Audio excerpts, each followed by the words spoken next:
지금 가장 자주 만나는 그 친구, 오래 알고 지낸 그 사람. 그 사람을 만나고 집에 돌아왔을 때 기분이 어떻습니까? 개운하고 에너지가 차오릅니까? 아니면 이상하게 피곤하고 뭔가 기분이 가라앉아 있습니까? 모임 전날 밤에 혹시 이런 생각이 드신 적 있습니까? 내일 꼭 가야 하나? 몸이 좀 안 좋다고 핑계를 댈까? 그런데 또 빠지면 뭐라 할 것 같아서 억지로 나가는 그 기분. 그게 이미 수십 번이 된 분 계십니까? 그렇다면 오늘 이 영상이 여러분을 위한 겁니다. 친구가 많아야 행복하다고 배웠습니다. 어릴 때부터 그렇게 들어왔습니다. 그런데 오늘 제가 그 믿음을 완전히 뒤집어 드리겠습니다. 잘못된 친구 한 명이 여러분의 남은 인생을 조용히, 그러나 확실하게 망가뜨릴 수 있습니다. 이것이 현실입니다. 그런데 놀라운 사실이 있습니다. 지금 여러분이 느끼는 그 불편함, 그게 여러분이 예민한 탓이 아닙니다. 그건 아주 정확한 신호입니다. 내 몸이 나에게 보내는 경고입니다. 오늘 그 신호의 정체를 제대로 알려드리겠습니다. 오늘 영상을 끝까지 보시면 두 가지를 가져가실 수 있습니다. 첫째, 지금 내 곁의 사람이 진짜 친구인지 정확히 판별하는 기준. 둘째, 나쁜 관계에서 죄책감 없이 빠져나오는 현실적인 방법. 이 두 가지를 오늘 반드시 가져가십시오. 영상 보시면서 지금 떠오르는 사람이 있으시면 댓글에 네 한 글자만 써주세요. 아직 모르겠다 싶으시면 글쎄요 라고 써주시면 됩니다. 그 한 글자가 같은 고민을 하는 분들에게 큰 위로가 됩니다. 자, 시작합니다. 강원도 춘천에 사시는 73살 윤병수 어르신 이야기입니다. 어르신은 젊은 시절 시내버스 기사로 30년 가까이 일하셨습니다. 새벽 첫 차부터 밤 막차까지 하루도 빠짐없이 핸들을 잡으셨던 분입니다. 퇴직 후에는 조용히 지내시다가 동네 게이트볼 모임에 나가기 시작하셨고 거기서 김재원이라는 친구를 만나셨습니다. 둘 다 조용한 성격에 비슷한 나이, 자연스럽게 가까워졌습니다. 처음 2, 3년은 정말 좋았습니다. 게이트볼이 끝나면 같이 국밥 한 그릇 먹고 동네 공원을 한 바퀴 돌고 이런저런 이야기를 나눴습니다. 퇴직 후 허전했던 마음이 조금씩 채워지는 것 같아서 어르신은 그 친구가 정말 고마웠습니다. 그런데 시간이 지나면서 이상한 일들이 생겼습니다. 재원 씨는 만날 때마다 다른 사람 이야기를 했습니다. 모임에 같이 나오는 사람 중 누가 어떻다더라. 저 사람은 사실 이렇다더라. 처음엔 그냥 입담 좋은 사람이구나 했습니다. 그런데 어느 날 윤병수 어르신은 문득 이런 생각이 들었습니다. 저 사람이 나한테 다른 사람 이야기를 저렇게 하면 다른 사람한테는 내 이야기를 저렇게 하겠구나. 그 생각이 든 뒤로 어르신은 말을 좀 아끼기 시작했습니다. 그랬더니 이번엔 재원 씨가 어르신에게 은근히 캐묻기 시작했습니다. 자녀 이야기, 집 이야기, 돈 이야기. 어르신이 대답을 흐리면 왜 그렇게 숨기냐는 투로 말했습니다. 오래된 친구 사이에 그럴 게 뭐 있냐고. 결정적인 순간이 있었습니다. 어르신이 막내 아들과 사이가 좀 안 좋다는 이야기를 한번 꺼냈습니다. 속에 담아두다 힘들어서 그냥 한번 털어놓은 것이었습니다. 그런데 그 다음 주 게이트볼 모임에 나갔더니 분위기가 좀 이상했습니다. 나중에 알고 보니 그 이야기가 모임 사람들한테 다 퍼져 있었습니다. 어르신은 그날 집에 오셔서 한참을 생각하셨다고 했습니다. 이 사람이 내 친구가 맞는가? 5년을 알고 지냈는데 나는 이 사람에 대해 아무것도 몰랐구나. 이 이야기에서 한 가지 핵심이 보입니다. 오래 알고 지냈다는 것이 곧 깊이 아는 것이 아니라는 겁니다. 자주 만났다는 것이 진심으로 연결됐다는 증거가 아니라는 겁니다. 이게 오늘 우리가 반드시 알아야 할 첫 번째 진실입니다. 또 한 분의 이야기를 드리겠습니다. 경기도 평택에 사시는 68살 나성희 어르신입니다. 어르신은 30년 가까이 미용실을 운영하셨습니다. 손이 야무지고 입담도 좋으셔서 단골이 많았고 동네에서 얼굴이 알려진 분이셨습니다. 가게를 정리하신 뒤에는 오래전부터 알고 지내던 친구들 모임에 주로 나가셨습니다. 그 모임에 홍정자라는 친구가 있었습니다. 15년 넘게 알고 지낸 사이였습니다. 그런데 이 친구는 만날 때마다 자기 아들 이야기, 며느리 이야기, 손자 이야기를 쉬지 않고 했습니다. 나성희 어르신이 말할 틈이 없었습니다.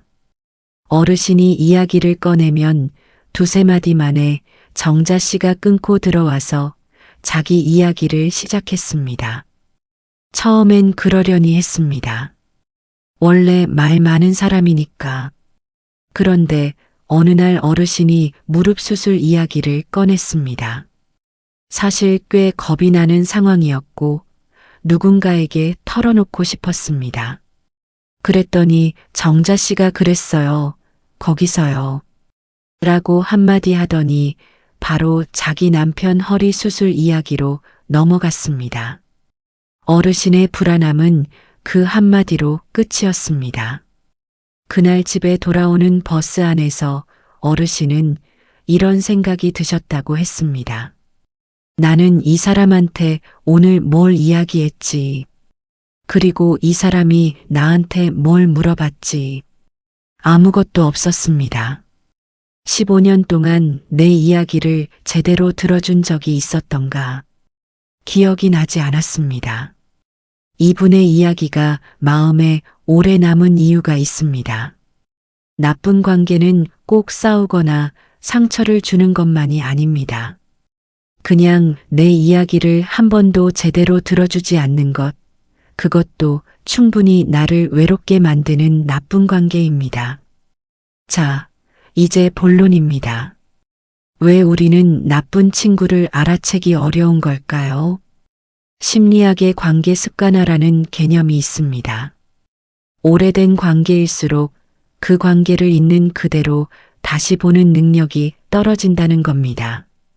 처음 만났을 때의 좋은 인상, 함께 쌓은 추억, 오래됐다는 사실 자체가 일종의 보호막이 되어 상대방의 문제점을 가려버립니다. 뇌가 이미 이 사람은 좋은 사람이라고 결론을 내려버렸기 때문에 새로운 정보가 들어와도 그 결론을 바꾸지 않으려 합니다. 여기에 매몰 비용의 함정이 더해집니다. 이미 20년, 30년을 투자한 관계를 포기하는 것이 너무 아깝게 느껴지는 겁니다. 그래서 지금 이 관계가 나에게 손해라는 걸 알면서도 끊지 못합니다. 쏟아부은 세월이 아까워서. 철학자 쇼펜하우어는 이런 말을 했습니다. 우리는 혼자 있을 때보다 타인과 함께할 때 더 많이 자신을 잃는다고. 아무 관계나 유지하는 것이 차라리 혼자 있는 것보다 못할 수 있다는 겁니다. 나를 잃게 만드는 관계가 분명히 존재한다는 겁니다. 이제 피해야 할 최악의 친구 유형을 하나씩 짚어드리겠습니다. 첫 번째 유형입니다. 내가 힘들 때 사라지는 사람입니다. 평소에는 정말 좋습니다. 연락도 잘하고 밥도 잘 먹고 이야기도 잘 통합니다. 그런데 내가 아프거나 어려운 상황이 생겼을 때 갑자기 연락이 뜸해집니다. 전화를 해도 바쁘다며 짧게 끊습니다. 만나자고 해도 이런저런 이유로 미룹니다. 이 유형의 사람들은 관계를 즐거울 때만 유지하려 합니다. 내가 건강하고 활발할 때는 좋아합니다. 그런데 내가 무너지면 부담스러워집니다. 곁에 있으면 뭔가 해줘야 할 것 같고 그게 귀찮은 겁니다. 쇼펜하우어는 말했습니다.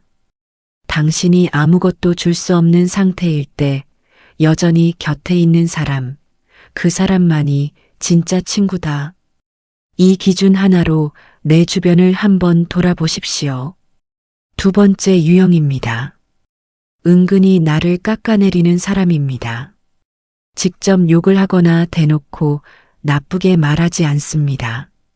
그래서 알아채기가 더 어렵습니다. 걱정해주는 것처럼 혹은 농담처럼 포장해서 나를 작게 만드는 사람입니다.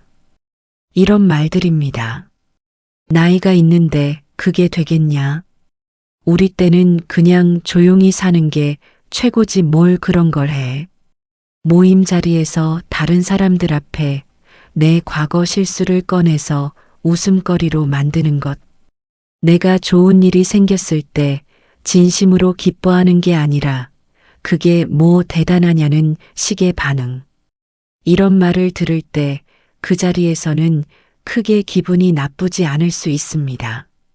그런데 집에 돌아와서 혼자 생각하다 보면 기분이 가라앉습니다. 내가 뭔가 부족한 것 같고 내 선택이 잘못된 것 같은 기분이 스며듭니다. 더 무서운 건 이겁니다. 이런 사람과 오래 어울리다 보면 뭔가를 새로 시도하려 할 때 스스로 먼저 포기하게 됩니다. 어차피 그 사람이 또 뭐라고 할 것 같아서 그 사람의 목소리가 머릿속에서 재생되면서 내가 나를 막기 시작합니다. 이 나이에 누군가의 부정적인 시선 때문에 내 가능성을 스스로 닫고 있다면 그건 정말 안타까운 일입니다. 세 번째 유형입니다. 내 이야기를 다른 사람에게 퍼뜨리는 사람입니다. 발각되기 전까지는 알 수가 없습니다. 겉으로는 아주 친한 척합니다. 이야기도 잘 들어주고 걱정도 해주는 척합니다. 그런데 그 이야기가 나중에 제3자의 입을 통해 돌아옵니다. 왜 이런 사람이 있을까요? 다른 사람의 사정을 아는 것이 그 사람에게는 일종의 힘입니다. 그것을 여기저기 흘리면서 자신이 관계의 중심에 있다는 우월감을 느끼는 겁니다. 나의 힘든 이야기가 그 사람한테는 대화 소재가 된 겁니다. 내 고통이 그 사람의 입담거리가 된 겁니다.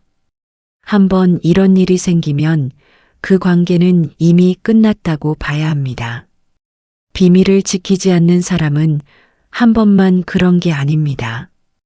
이미 오랫동안 그래왔습니다. 이번에 걸린 것뿐입니다.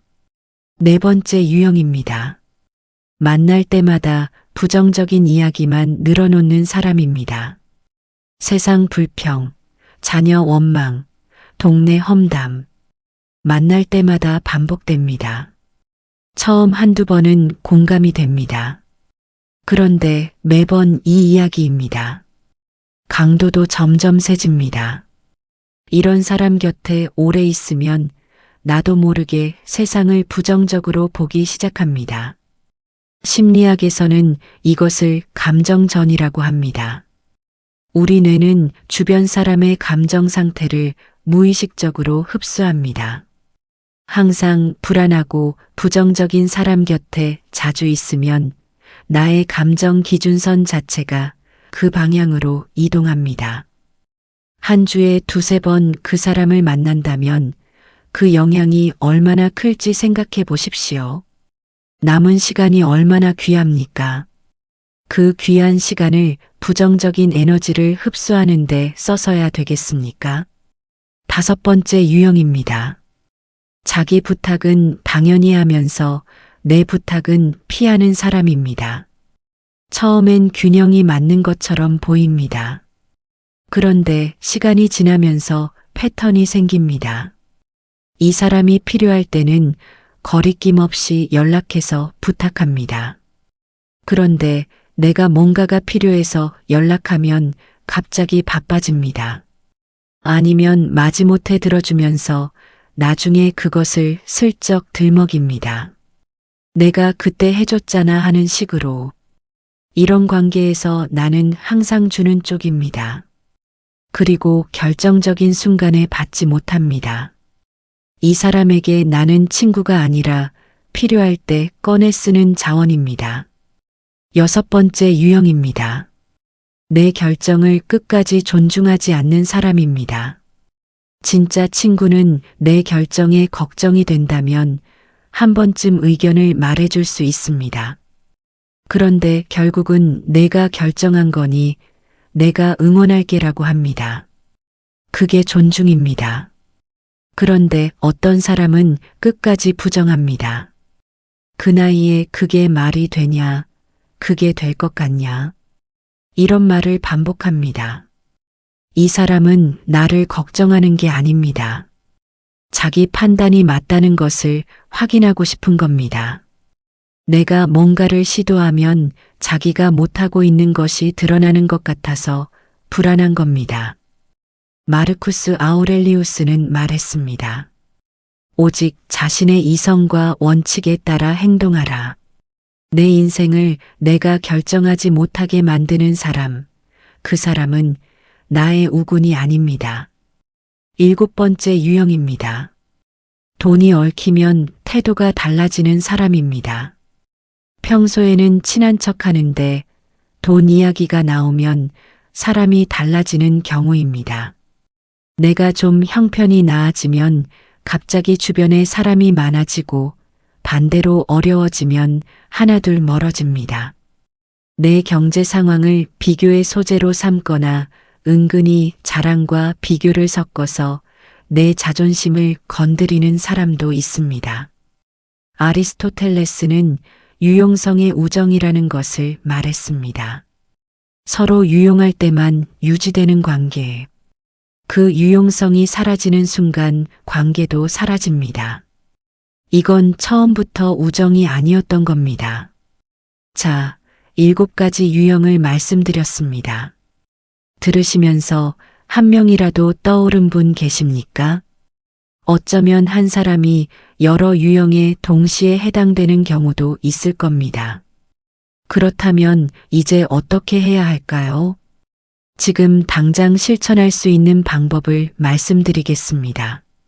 그런데 방법 전에 먼저 한 가지를 분명히 해드리겠습니다. 이건 여러분 잘못이 아닙니다. 이런 사람을 곁에 둔 것, 이게 여러분이 판단력이 부족해서가 아닙니다. 관계 초반에 상대방의 진면목을 다 볼 수는 없습니다. 시간이 지나야 보이는 것들이 있습니다. 이제 보이기 시작했다면 오히려 잘된 일입니다. 그리고 이 관계에 거리를 두는 것, 이게 배신이 아닙니다. 이기심이 아닙니다. 나를 지키는 겁니다. 이건 생존입니다. 첫 번째 방법입니다. 만남 이후 내 감정을 체크하세요. 누군가를 만나고 집에 돌아왔을 때 기분을 간단하게 적어두세요. 종이 한 장이면 됩니다. 오늘 누굴 만났고 기분이 어떤지, 개운하다, 편안하다, 피곤하다, 답답하다. 이 정도면 됩니다. 한 달만 하면 패턴이 보입니다. 어떤 사람을 만나면 항상 기운이 나고 어떤 사람을 만나면 항상 기운이 빠지는지가 눈에 보이기 시작합니다. 그 패턴이 여러분에게 답을 알려줍니다. 머리가 아니라 몸의 반응을 기준으로 삼으십시오. 몸은 거짓말을 못합니다. 두 번째 방법입니다. 천천히 거리를 늘리세요. 오래된 관계를 갑자기 끊으면 상대방도 당황하고 나도 죄책감이 생깁니다. 그 죄책감 때문에 다시 돌아가는 경우가 많습니다. 그러니까 처음부터 자르려 하지 마세요. 천천히 빈도를 줄이세요. 한 주에 3번 만났다면 2번으로, 2번을 1번으로, 전화도 마찬가지입니다. 이렇게 서서히 거리를 두면 상대방도 자연스럽게 받아들입니다. 그리고 나 자신도 그 사람 없이 지내는 것에 조금씩 익숙해집니다. 3번째 방법입니다. 불편한 순간을 그냥 넘기지 마세요. 참는 게 미덕이라고 배우셨을 겁니다. 그런데 계속 참으면 내가 지쳐가고 상대방은 자기가 뭘 잘못하는지 모릅니다. 아주 짧고 부드럽게 표현해 보세요. 그 말이 좀 서운하게 들리는데요. 그 말을 들을 때마다 좀 힘드네요. 이 정도만 해도 됩니다. 그리고 상대방의 반응을 보세요. 진짜 친구라면 미안하다고 하고 행동이 달라집니다. 가짜 친구는 내가 너무 예민한 거라고 하거나 자기가 피해자인 척합니다. 그 반응이 이 관계의 본질을 보여줍니다. 4번째 방법입니다. 혼자 있는 시간의 질을 높이세요. 나쁜 관계를 끊지 못하는 가장 큰 이유 중 하나가 혼자 있는 것이 두렵기 때문입니다. 이 관계라도 없으면 너무 외로울 것 같다는 두려움이 나쁜 관계를 붙잡게 만듭니다. 그러니까 혼자서도 충분히 괜찮다는 것을 몸으로 느껴야 합니다. 아침 산책을 혼자 해보세요. 좋아하는 음악을 틀어놓고 혼자 차를 마셔보세요. 오래전에 읽다 만 책을 꺼내보세요. 처음엔 심심하고 어색합니다. 그런데 한 달 정도 꾸준히 하면 그 시간이 하루 중 가장 편안한 시간이 됩니다. 몽테뉴는 고독을 즐길 줄 아는 것이 자유의 시작이라고 했습니다. 혼자 있어도 불안하지 않은 사람이 진짜로 자유로운 사람입니다. 그 자유가 생기면 나쁜 관계를 굳이 붙잡을 이유가 없어집니다. 5번째 방법입니다. 빈자리를 새로운 인연으로 채우세요. 나쁜 관계를 비워내면 그 자리가 빕니다. 그 빈자리를 두려워하지 마세요. 그 자리가 새로운 인연이 들어올 공간입니다. 어렵게 생각하지 마세요. 동네 도서관, 구청 문화센터, 종교 모임, 취미 동호회 같은 것을 좋아하는 사람들 사이에서 자연스럽게 만들어지는 관계가 오히려 더 건강합니다. 이해관계가 없고 서로 비슷한 걸 좋아하니까요. 영국의 인류학자 로빈 덤바는 인간이 진심으로 유지할 수 있는 친밀한 관계는 5명 이내라고 했습니다. 그 5자리에 누가 있는지가 중요합니다. 수십 명의 아는 사람보다 그 안에 진짜 친구가 있는 것이 훨씬 더 값어치 있습니다. 6번째 방법입니다. 거절하는 연습을 하세요. 나쁜 관계 안에 오래 있다 보면 거절하는 능력이 약해집니다. 나쁜 소리 듣기 싫어서, 관계가 깨질까봐, 나쁜 사람처럼 보일까봐 억지로 들어줍니다. 그러면서 점점 지쳐갑니다. 작은 것부터 시작하세요. 불편한 모임에 오늘은 좀 어렵겠습니다라고 해보세요. 처음엔 불안합니다. 그런데 해보시면 압니다. 거절했다고 세상이 무너지지 않습니다. 그리고 진짜 친구라면 그 거절을 이해합니다. 거절했더니 관계가 끊어진다면 그 관계는 처음부터 여러분의 희생으로만 유지되던 관계였던 겁니다. 이제 마무리 이야기를 드리겠습니다. 오늘 영상을 보시면서 마음이 조금 무거워지신 분 있으실 겁니다. 특정한 사람이 계속 떠올라서 오히려 더 복잡한 기분이 드시는 분도 있을 겁니다. 그 기분 충분히 이해합니다. 오래 알고 지낸 사람입니다. 나쁜 기억만 있는 게 아닙니다. 함께 웃었던 시간도 있고 힘들 때 그나마 곁에 있어줬던 기억도 있을 겁니다. 그런 사람과 거리를 둔다는 게 쉬운 일이 아닙니다. 내가 너무 야박한 건 아닌가, 내가 너무 예민한 건 아닌가 싶은 생각도 드실 겁니다. 그런데 여러분께 꼭 드리고 싶은 말씀이 있습니다. 여러분은 지금까지 정말 많은 것을 내려놓고 사셨습니다. 가족을 위해, 자식을 위해, 남을 위해. 내가 힘든 것도 참고, 하고 싶은 것도 미루고, 원하는 것도 포기하면서 살아오셨습니다. 그 세월이 수십 년입니다. 그 수십 년 동안 정작 나 자신을 위해 살았던 시간이 얼마나 됩니까? 이제는 나를 위해 살아도 됩니다. 아니, 이제부터는 반드시 나를 위해 사셔야 합니다. 나를 지치게 하는 관계에 거리를 두는 것, 나를 힘들게 하는 사람을 멀리하는 것, 이게 이기심이 아닙니다. 이게 나 자신에 대한 예의입니다. 노자는 말했습니다. 남을 아는 사람은 지혜롭고 자신을 아는 사람은 깨달은 자다. 이제 여러분이 자기 자신을 알 차례입니다. 나를 행복하게 하는 것이 무엇인지, 나를 지치게 하는 것이 무엇인지, 이제 그것을 알고 선택하실 차례입니다. 이른이 넘었다고 인생이 끝난 게 아닙니다. 오히려 이제부터가 진짜 나를 위한 시간입니다. 나쁜 것을 비워야 좋은 것이 채워집니다. 그 빈자리에 반드시 좋은 인연이 찾아옵니다. 저는 그것을 믿습니다. 오늘 말씀드린 6가지 방법 중에서 지금 당장 실천해 보고 싶은 것 댓글에 번호로 적어주세요. 1번, 3번, 5번. 숫자만 적어주셔도 됩니다. 그 숫자 하나가 여러분의 다짐이 되고 같은 고민을 하는 다른 어르신들에게 용기가 됩니다. 오늘 영상이 도움이 되셨다면 구독과 좋아요 부탁드립니다. 지금 이 고민을 혼자 하고 계신 분이 주변에 있다면 이 영상을 꼭 전해주세요. 끝까지 봐주셔서 진심으로 감사드립니다.